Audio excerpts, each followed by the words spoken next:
Jubilito TV Official. Okay, so yun. Ngayon sa mga kabagis, Jubilito TV Official po at eto na naman po muli ang isang edisyon ng ating reaction video mga kalingap at kabagis. No? Pero bago po natin pagpatuloy, shoutout po muna natin Kuya Val Santos Matubang at Edna Vlogs at Kalingap Rab. Ayan, sa ating mga solid na supporters, mega love shoutout po sa inyong lahat.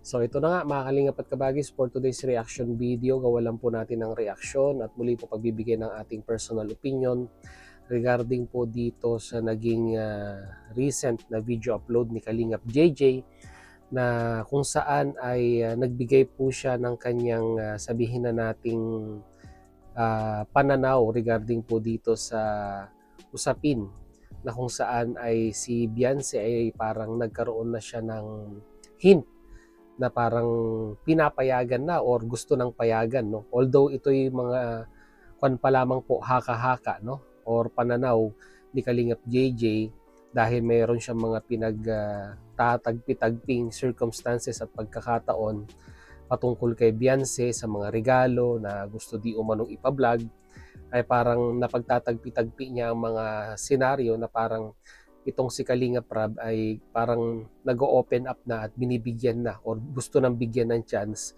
na ito pong si Beyonce ay magkakaroon na rin po, no, ng kanyang official YouTube channel.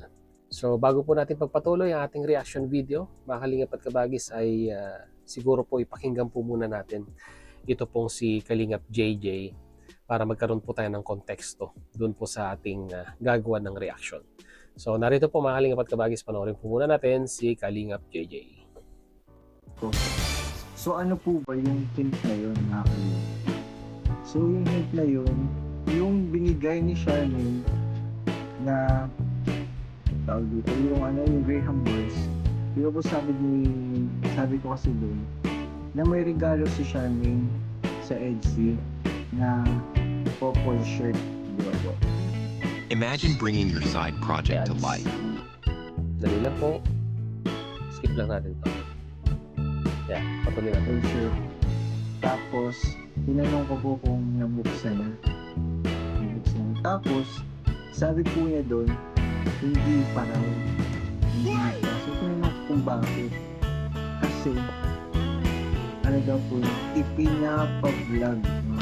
Wala take note guys, ipinapa-vlog ng Kalingap Rab yung unboxing ni Beyonce.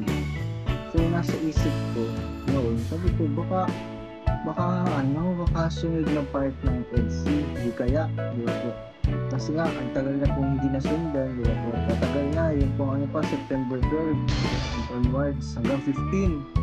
Kasi hanggang part 3 po yun, or 16 yan. Kasi nag-part 3 po yun.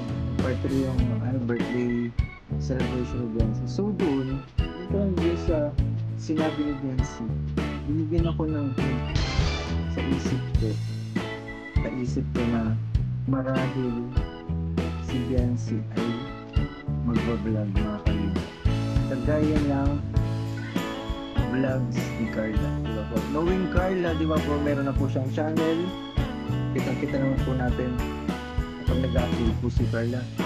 Sobrang grabe ang viewers. Lalo kapag nag-like po ng iba, sobrang daming viewers po ni Carla, ganito support, daming followers, ayan.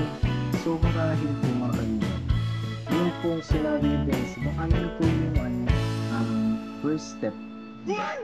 first step kung saan magkaroon na po si Beyonce ng channel. So comment po kayo mga kalingap, ano po bang magandang screen name or pangalan ni Beyonce sa YouTube channel? Okay, so yun, mga kalingap at kabagis, no? Yun po yung parang naibigay na hint kay Kalingap JJ, kaya nakapag-isip siya na ito nga pong si Beyonce ay parang gusto na rin na payagan na gumawa ng kanyang official YouTube channel, no? Although it is not official, hindi pa to in-announce ni Kalingap Rab, pero dahil nga po doon sa senaryo na yon, yung patungkol doon po sa regalo ni Charmaine na di umano'y couple t-shirt or couple shirts, no, kay Beyonce, at tinatanong nga daw po kung nabuksan na, ay parang gusto daw pong mangyari ni Kalingap Rab ay i-vlog ni Beyonce yung pag-unbox nung couple shirt na yon na ibinigay, no, di umano ni Charmaine, na regalo niya nga daw po. So ito po yung naging basihan ni Kalingap JJ na si Kalingap Rab ay parang open na, no, sa idea or sa konsepto po na ito pong si Beyonce, it's about time na magkaroon na rin po ng kanyang official YouTube channel. At dito nga po ay tinatanong na rin po ni Kalingap JJ sa kanyang mga viewers kung ano po ang magandang screen name, no, ni Beyonce na pwede niyang ilagay sa gagawin niyang official YouTube channel. So yun po yung yun po yung sabihin na nating nagiging hint or sabihin na nating ano ba, guess ni Kalingap JJ sa mga darating pang araw kung ito mang intention ni Kalingap Rab na pagba-vlog sa pag-unbox ng couple shirt na bigay ni Charmaine ay senyalis na po ba na pumapayag na si Kalingap Rab na magkaroon si Beyonce ng kanyang official YouTube channel. So ito, dako po tayo sa ating opinion regarding po dito sa usapin na ito, no, mga Kalingap at Kabagis, no. I think it's about time na ito pong si Beyonce ay magkaroon na ng kanyang official YouTube channel. Kagaya po ni Carla na ngayon po ay maganda na po ang itinatakbo, no, ng kanyang YouTube channel. Pag siya po ay may mga upload, talagang tinatangkilik ng mga sumusuporta kay Carla. At pag siya po ay nagla-live ay talaga nga naman pong inuulan ng blessings by means of yung palipad po, no, mga Kalingap at Kabagis, ay talagang masasabi po natin na or undeniably na si Carla po ay namamayagpag sa palipad pag siya po ay nagla-live, no? So which is malaking tulong po both kay Carla at sa kanyang pamilya at sa kanyang pag-aaral yung pong kinikita ng kanyang YouTube channel. At sa tingin ko naman po kung magkakaroon lang ng magandang pag-uusap, no, between Kalingap Rab at kay Beyonce kung ano yung mga dapat na i-upload at yung mga dapat niyang gawin sa kanyang YouTube channel na hindi makakasira, no, sa ginagawang love team ni Kalingap Rab sa kanyang channel, ay sa tingin ko naman po ay hindi po magiging hadlang yan or hindi magiging kasiraan sa number of views ni Kalingap Rab pag ginagawa niya po ito ng kanyang love serye sa kanyang channel. As long na yung kagaya ng estilo ni Carla na talagang pang personal at pang family vlog lang yung channel ni Carla at kung ganun din ang gagawin ni Beyonce sa kanyang channel, ay hindi po yan makakaapekto, no, sa channel po ni Kalingap Rab pag yun naman pong patungkol sa love team ang kanyang i-content. As long na hindi po magkakaroon ng conflict of interest, no, mga Kalingap at Kabagis, yung content ni Beyonce sa kanyang channel at sa upload ni Kalingap Rab patungkol sa love team, ay wala pong problema yan, mga Kalingap at Kabagis. Kaya ang sa akin lang, it's about time, di ba? Tagal na ring panahon na inaabangan ng mga viewers po, no, ng supporters ni Beyonce na ito nga po ay magkaroon na po ng kanyang official YouTube channel. At malaki po ang may tutulong nito, di lamang kay Beyonce sa kanyang pag-aaral, bagkos ay makakatulong din to sa kanyang pamilya, no.